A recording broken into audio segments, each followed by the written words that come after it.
The bandwagon is taking on members, and that's because San Diego State's football team is playing great. Defensive coordinator Rob Aurich, nice enough to spend a little time with us on this Tuesday. Rob, how are you today? Welcome to the program, sir. Hey, gentlemen, thanks for having me. I'm doing well, man. Good to be on the phone with you.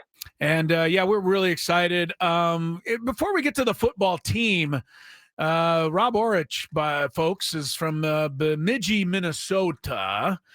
And Inaccurate. Sorry? That is inaccurate. That's on our website. Oh, I got to get on Jamie McConaughey's case for that. I know. We got to get on Jamie. Jamie's in front of me right now. He's red with embarrassment. Yeah, he's going to be really bad. Well, all right, let's just cover the Minnesota, Duluth, Bemidji State, Idaho, South Dakota. My whole point was getting to the fact that it's that time of year when you're used to some snow starting to fall, Rob. I bet you're pretty happy to be here in Southern California now. Yeah, it's damn hot out here. I love it. You know it's damn hot. I'm still the thumb from college up there at Duluth. So shoot, man, it's been good to get out here. My wife and my kids, they're all over the community playing softball at the beach. So we're enjoying it. It's been a blessing to be here. Rob, let's talk about your defense here. I mean, this has been the thing that has, I think, been the Aztecs' strength all season long. You guys are in the top 10 in a bunch of different categories defensively. What for you was the sign early on that you guys had a chance to have a pretty good defense? Well, I don't know if there was necessarily a sign earlier. Honestly, I had some reservations because competing against Coach Lewis and that offense every day, they really challenge you in a bunch of different ways, not only with their tempo, but really with how dialed up and how buttoned up their operation is. And so going through the spring and through fall camp, I would say we had our fair share of days where we won the day, but I wasn't sure how that was going to translate once the lights came on. Now, I've been very impressed at the poise and the maturity of our group defensively, that they've been able to consistently answer the bell for, what I think 4 of the 5 or 5 of the 6 games here. But if you had told me we'd be giving up 12 a game right now, I would have been thrilled taking this job back last January. Rob Aurich is with us, his San Diego State defense leading the way, although, look, you're getting some company in the headlines now, the way the offense has, come to life here the last 2 games. I imagine you don't mind seeing them out on the field as often as possible, Rob. Keep your guys fresh. Well, we see it in practice every day. They're a tough opponent. And it's funny, the way this team has taken place through the recruiting process, through the transfer portal, and kind of the strengths of our team is, we've really become more of a physical outfit than necessarily the razzle dazzle that maybe some people were expecting. But you got to give credit to Coach Lou and the staff that, hey, it's our job to find ways for our guys to win games at a high level. And that's the number one art of coaching, is what do our guys do well? And so we've really leaned in to those things that have showed up.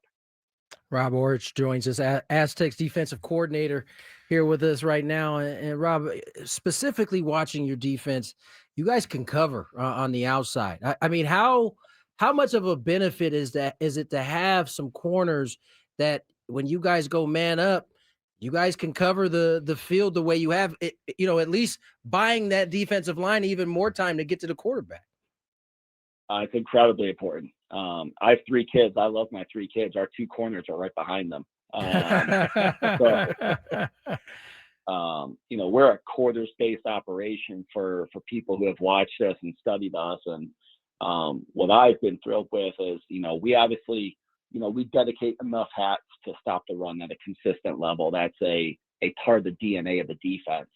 But when you do that, you have to rely on your guys in the back in one-on-one situations. Right. And I think we're giving up 50% completion percentage right now. And it's not because we're, skying the box and playing 2 high safeties all the time. It's because those guys are taking on the task and answering the bell. So credit to Coach Sumler.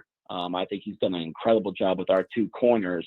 And then probably the biggest area of improvement for us has been our nickel position. And Eric Butler plays that for us, number 6. And he was a free safety for us last year. And we saw his man coverage skills during the offseason through spring that we had to commit him full time to that nickel position. And it's really allowed us to open up what we do because we have 3 guys who can cover at an elite level. Yeah, we should mention Coach Aurich is with us. Hit the corner that he's in love, or the corners he's in love with. One of them, Chris Johnson was just named to the midseason All-American team. I mean, that's a pretty high praise, and it's pretty well deserved. He's got 2 pick sixes and all kinds of other things. But as a defensive coordinator, Coach, I'm sure you're aware that he has those pick sixes as a result of everything everyone on this defense is doing.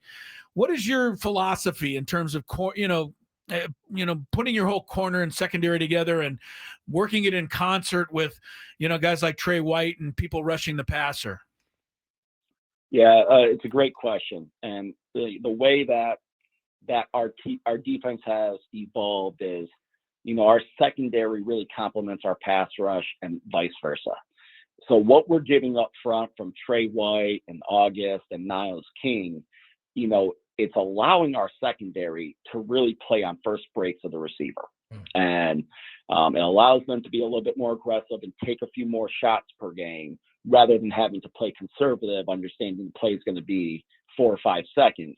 It shouldn't be.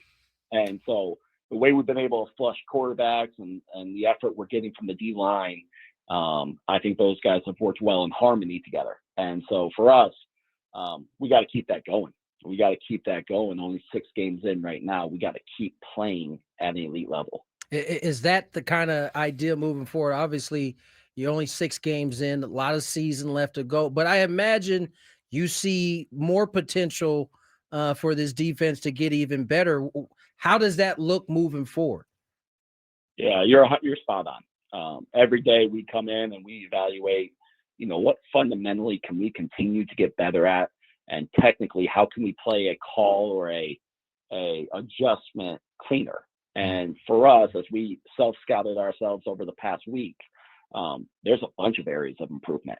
And so we've dodged some bullets through execution or lack of execution of the opponent, but we're constantly evaluating ourselves and trying to make ourselves more difficult to prepare for. And I think we have a good plan heading into the game this coming weekend against the team up north. We don't say their name in this building. I love it. You're going to see a few more wrinkles out of our defense that maybe you haven't seen weeks 1 through 6. Well, I'm glad I know that because I've been giving them a name mention, but I will not do that any longer the rest of the week, Rob. We don't say that name in this building. I love that. I absolutely love it. Rob Aurich is with us. All right, I want to ask about some of your strategies moving forward, but I can't help but ask you about our guy on this show, and is Dale Sean Staley, and that is because prior to his season last year, he and a couple of other kids came into studio one day. Yeah. He is a communication major, I'm sure you're aware, and we were so impressed with this guy. He practically took over the show. Tony and I just sat on the sidelines, and he ran the show for us. But I was so happy to see him. He got a Player of the Week earlier this year, and it really seems like he's coming into his own. Talk about some of his leadership and on this defense. Dale's the best. And, Dale Sean's a young dude from Blue Springs, Missouri, that is out here on the West Coast and kind of living 1,500 miles, 2,000 miles away from all his loved ones and his little siblings. So what makes Dale Sean great is, he's away from a lot of people that are in his immediate family, but every day he comes to work with the same attitude. He's at practice, getting better. He's been an absolute rock for us. I think he's played over 450 snaps this year when you combine defense and special teams. By far number 1 on our team. Dude, you can just trust that kid. You can trust that kid. And he's been a really fun part of his family to go into battle with. Yeah, we're excited for everything that's happened. You got 2 Aztecs for life here. Tony and I, and demand to to see you guys having this success is fantastic. And we were just saying, I mean, the chips, you kind of keep putting more chips on the table now because, every game it gets a little bit more at stake. But I know that's just the way you guys want it. I cannot let you leave because I gave your offensive coordinator the same business. But apparently you have to be hair challenged with a beard to be one of the top coaches on this staff. Is that – Yeah.